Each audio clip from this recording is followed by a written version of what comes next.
उस पड़ोसी को मिटा देना ही सही है। और जहां तक पाकिस्तान का सवाल है, पाकिस्तान को भारत से जलन होता है और जलन के पीछे जो रीजन है कि पाकिस्तान बना 14 अगस्त 1947 को, भारत को आजादी मिली 15 अगस्त 1947 को। दोनों देश तो एक साथ ही एक प्रकार से कहिए आजाद हुआ, लेकिन भारत से विभाजन होकर के पाकिस्तान बना है। तो कहा जाता है कि आप जिस परिवेश में होते हैं, आप जिस परिवेश में जन्म लेते हैं, आपका नेचर भी वैसा ही हो जाता है। तो पाकिस्तान का जो जन्म हुआ है वह दंगाई स्थिति में पाकिस्तान का जन्म हुआ है और दंगा होने की वजह से पाकिस्तान बना है। पाकिस्तान के निर्माता कहे जाने वाले मोहम्मद अली जिन्ना ने जो 16 अगस्त 1946 को डायरेक्ट एक्शन डे के रूप में मनाया और उन्होंने जो भड़कीला भाषण दिया, उस भड़कीला भाषण के वजह से कोलकाता से दंगा की शुरुआत हुई और वह दंगा फिर पूरे भारतवर्ष में फैल गया और उस दंगा की वजह से ही कांग्रेस को मजबूरन भारत के विभाजन के पक्ष में मतदान करना पड़ा और फिर भारत का विभाजन हुआ और पाकिस्तान बना और पाकिस्तान दंगाई स्थिति में बना। पाकिस्तान दंगाई स्थिति में बना इसी वजह से पाकिस्तान के लोगों के नेचर में दंगा, आतंकवाद, उसके डीएनए में है आतंकवाद। और पाकिस्तान ऐसा नहीं है कि पहली बार भारत के ऊपर आतंकवादी हमला किया है, नहीं। पाकिस्तान बनने के बाद से ही वर्ष 1948 ईस्वी से, वर्ष 1948 ईस्वी, 1948 ही नहीं बल्कि 1948 नहीं बल्कि 1947 पाकिस्तान बना 14 अगस्त 1947 को और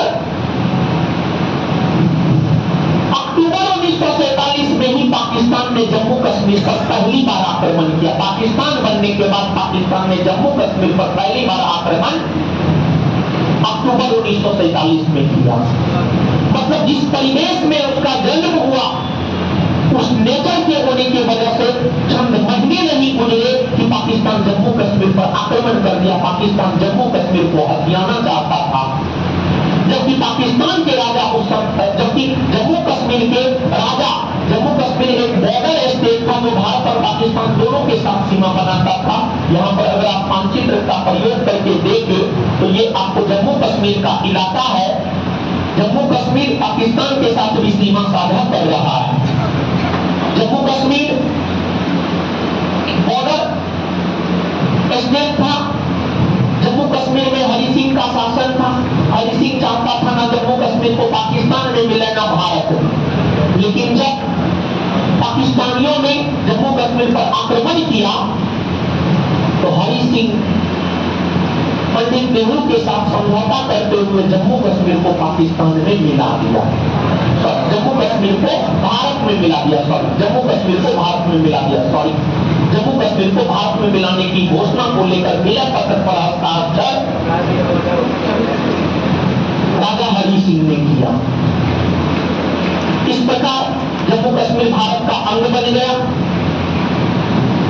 लेकिन पाकिस्तान अपनी हरकतों से स्टार्टिंग से ही बाज नहीं आया और पाकिस्तान के निर्माता मोहम्मद अली जिन्ना सोते जागते उठते बैठते हमेशा यह सपना देखता था कि जम्मू कश्मीर को हम मिलाकर ही मरेंगे। लेकिन जो मोहम्मद अली जिन्ना 1946-47 में दंगा करवाया, मानवता को शर्मसार किया, उसको कैंसर नामक रोग हुआ और कैंसर नामक रोग होने की वजह से उसका देहांत हो गया और उसके जीवन का अंतिम समय बीबीसी ने रिपोर्ट किया है मोहम्मद अली जिन्ना के जीवन का अंतिम समय बहुत कष्ट में गुजरा। तो आप जैसा करते हैं वैसा पाते हैं। आप जिस परिवेश में रहते हैं वैसी आपकी मानसिकता बन जाती है। तो पाकिस्तान में एक जलन की भावना है कि आखिरकार भारत हमसे इतना आगे क्यों बढ़ गया। तो भारत के आगे बढ़ने का जो कारण है, भारत की नीतियां है। भारत वसुधैव कुटुंबकम में विश्वास करता है, पूरा विश्व एक परिवार है, उसमें भारत विश्वास करता है। और भारत अपनी नीतियों की वजह से ही आज विश्व में एक अपना अलग स्थान रखता है। और भारत की विदेश नीति की अगर आप बात करेंगे तो भारत की विदेश नीति शांतिवादी वाली रही है। तो भारत शांति में विश्वास करता है और जहां शांति है वहीं समृद्धि है, वहीं विकास है। पाकिस्तान इस बात को नहीं समझ सका है, इसी वजह से पाकिस्तान आज भी भूखा नंगा बना हुआ है। और हाल में जम्मू कश्मीर में एक जिला है अनंतनाग। जम्मू कश्मीर में एक जिला है अनंतनाग। और जम्मू कश्मीर के अनंतनाग जिले में ही एक वादी है, एक पर्यटनीय स्थल है पहलगांव। पहलगांव में ही एक आपको घाटी है, उस घाटी का नाम है बेसारन घाटी। पहलगांव के बेसारन घाटी में ही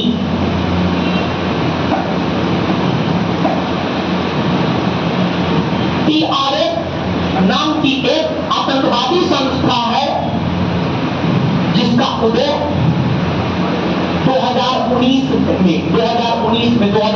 में जब केंद्र की मोदी सरकार ने अनुच्छेद 370 को समाप्त किया, जो कि केंद्र की मोदी सरकार के अच्छे कार्यों में गिना जाता है, उसी दरमियान जम्मू कश्मीर में TRF नामक एक आतंकवादी संगठन का उदय जम्मू कश्मीर में हुआ। और इस संगठन का संबंध पाकिस्तान के आतंकवादी संगठन लश्कर-ए-तैयबा से रहा है। लश्कर-ए-तैयबा का ही एक विस्तारित रूप जम्मू कश्मीर में बना है जिसका नाम है TRF। और TRF ने ही 22 अप्रैल 2025 को पहलगांव के बेसारन घाटी में हुए आतंकवादी घटना को लेकर जिम्मेदारी लिया है कि हमने ही इस घटना को अंजाम दिया है। कहीं ना कहीं इस घटना को करवाने में पाकिस्तान का योगदान है, जबकि पाकिस्तान कह रहा है कि नहीं, हम इसमें संलग्न नहीं है। लेकिन जब यह घटना घटित हुई तो उस समय हमारे देश के प्रधानमंत्री श्री नरेंद्र मोदी जी सऊदी अरब दौरा पर थे और मोदी जी सऊदी अरब के दौरा को रद्द करके वापस देश लौटे। और प्रधानमंत्री मोदी जी ने cabinet commission on security CCS की बैठक बुलाई और उस बैठक में कई सारे अहम निर्णय लिए गए। और उस बैठक में जो कई सारे अहम निर्णय लिए गए, उन निर्णयों में एक निर्णय यह भी है कि सिंधु नदी जल समझौता, जो कि भारत और पाकिस्तान के बीच वर्ष 1960 में विश्व बैंक की मध्यस्थता में हुआ था, जिसके तहत सिंधु और उसकी सहायक नदियों के जल का बंटवारा भारत और पाकिस्तान के बीच किया गया था। उस सिंधु नदी जल समझौता को रद्द कर दिया गया। और जब सिंधु नदी जल समझौता को रद्द करने की घोषणा भारत सरकार के द्वारा की गई तो पाकिस्तान ने पलटवार करते हुए भारत को धमकी देते हुए यह कहा है कि हम शिमला समझौता को नहीं मानेंगे। और पाकिस्तान ने यह भी कहा कि सिंधु नदी जल समझौता को निलंबित करने का मतलब है युद्ध की घोषणा होना। हो सकता है कि अगर भारत और पाकिस्तान के बीच युद्ध हो जाए तो ये कोई बहुत बड़ी बात नहीं होगी, लेकिन हमारे प्रधानमंत्री ने CCS की बैठक के बाद यह वक्तव्य दिया है कि जिसने भी इस कुकृत्य को अंजाम दिया है उसको बख्शा नहीं जाएगा और उसको सच में बख्शा नहीं जाना चाहिए। और जिस आतंकवादी संगठन ने इस घटना को अंजाम दिया है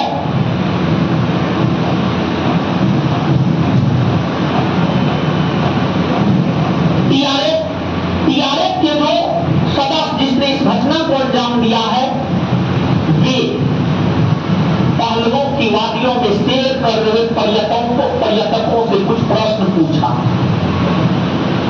कलमा पढ़ने आता है, कलमा जैसे हिंदू धर्म से मंत्र होता है गायत्री मंत्र, वैसे ही कलमा इस्लाम धर्म के एक प्रकार का मंत्र होता है।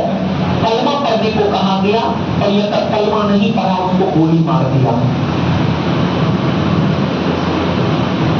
एक महिला के पति को जब गोली मारा गया तो उस महिला ने कही कि हमें भी मार दीजिए, तो उस पर जो है आतंकवादियों ने कहा जाकर मोदी को बताना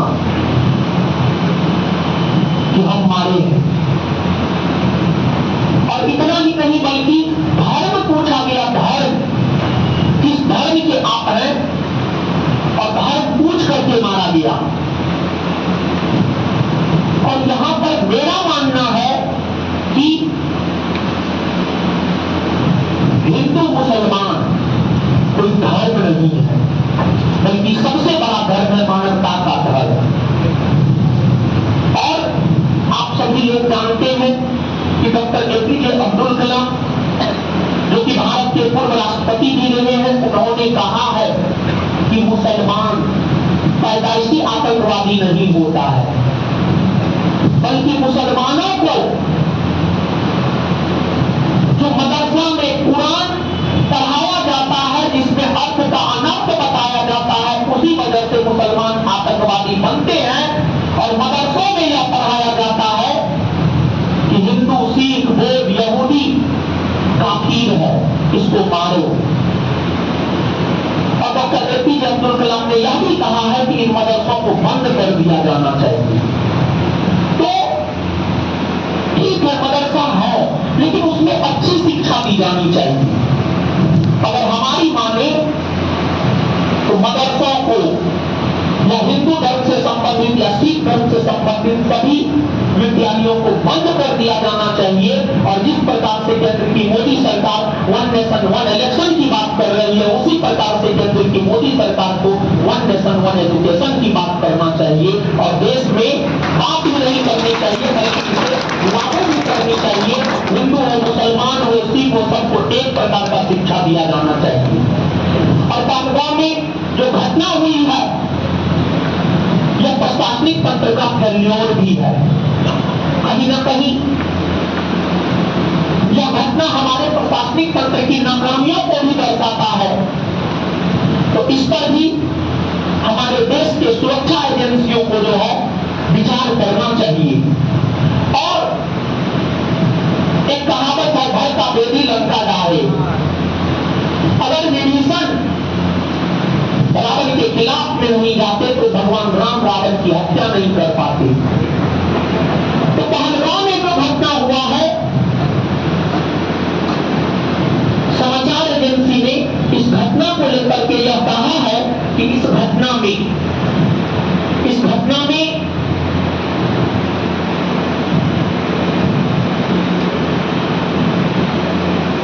आतंकियों की मदद जम्मू कश्मीर के स्थानीय ओवरग्राउंड वर्कर ने की है।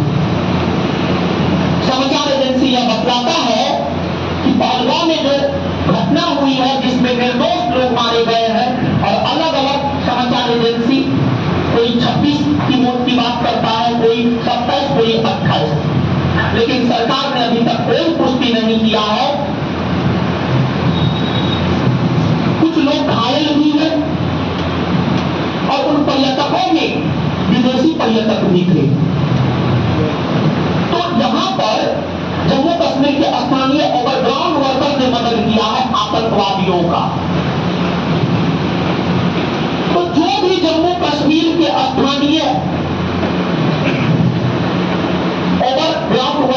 मदद किया है उन्हें ये सोचना चाहिए कि हम खाते भारत का है और गुण पाकिस्तान का गाते हैं।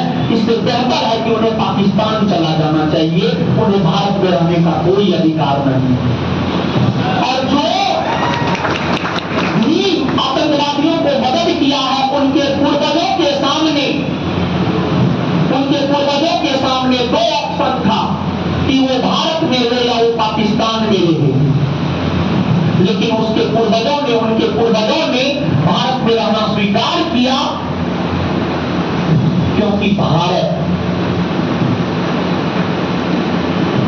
की नीतियां उन्हें पसंद थी।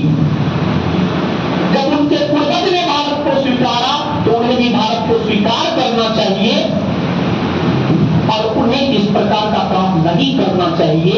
अगर आपको पाकिस्तान से ही प्रेम है तो आपको पाकिस्तान चले जाना चाहिए। तो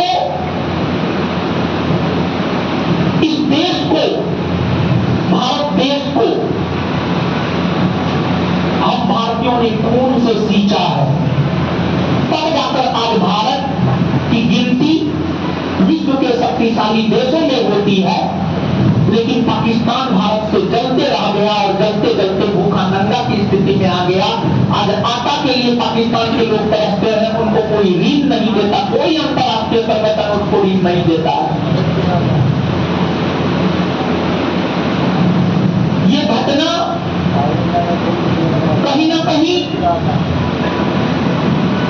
इस और इशारा करता है कि आज भी भारत, और भारत ही नहीं बल्कि पूरा विश्व आतंकवाद से ग्रसित है। और आतंकवाद मानवता के लिए, इंसानियत के लिए एक जहर है। और इसलिए आतंकवाद नामक कैंसर को खत्म किया जाना चाहिए। और भारत हमेशा से हर वैश्विक पटल पर आतंकवाद का खात्मा करने को लेकर आवाज उठाता है, लेकिन वैश्विक मंचों पर सिर्फ बातें होती है, उसका इम्प्लीकेशन नहीं होता है। आतंकवाद जैसा कैंसर किसी भी देश के लिए सही नहीं है, भारत ही नहीं बल्कि विश्व के किसी भी देश के लिए आतंकवाद जैसा कैंसर सही नहीं है। लेकिन जब इस प्रकार की आतंकवादी घटनाएं घटित हुई तो अमेरिका के राष्ट्रपति डोनाल्ड ट्रंप ने, रूस के राष्ट्रपति व्लादिमीर पुतिन ने अपनी संवेदनाएं व्यक्त की। और इस घटना के परिणाम स्वरूप सीसीएस की बैठक में यह भी निर्णय लिया गया कि जो सार्क वीजा है उसको भी कैंसिल कर दिया जाए और पाकिस्तानियों को भारत से 48 घंटा के भीतर जाने को लेकर कहा गया है।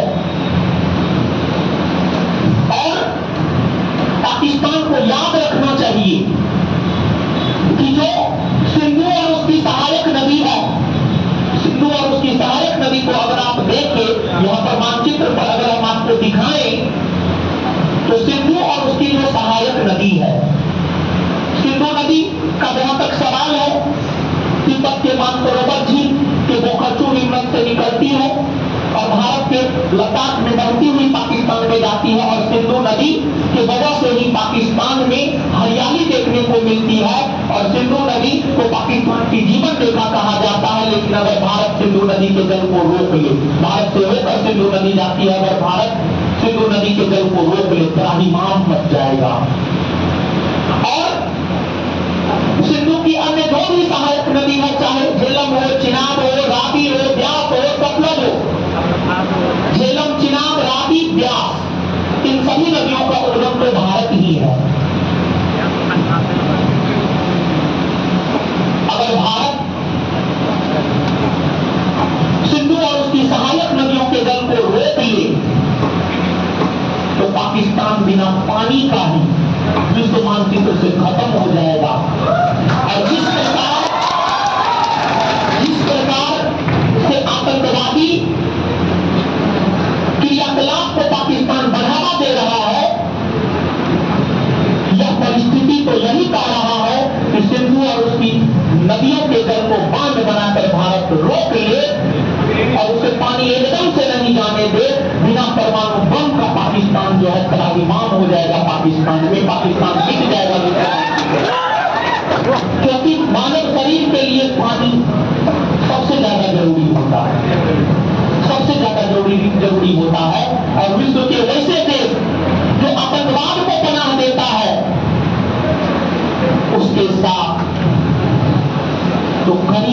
कार्रवाई होनी ही चाहिए, लेकिन वैश्विक मंच सिर्फ संवेदना व्यक्त करता है, कार्रवाई नहीं करता है।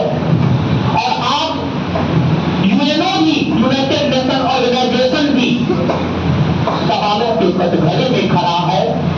यूएनओ के अंतर्गत आने वाले सुरक्षा परिषद का काम है वैश्विक शांति कायम करना, लेकिन सुरक्षा परिषद ना तो रूस और यूक्रेन के बीच युद्ध रुकवा पाया है, ना ही आतंकवादी घटनाओं पर अंकुश लगा पाया है।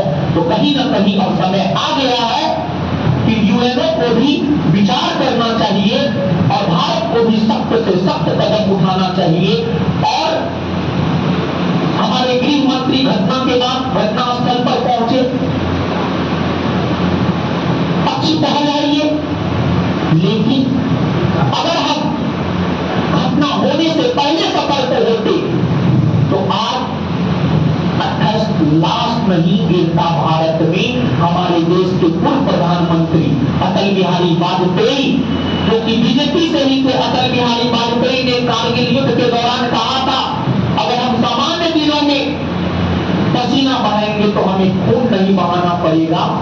तो कहीं ना कहीं कुछ न कुछ तो प्रशासनिक चूक हुई है, जिसने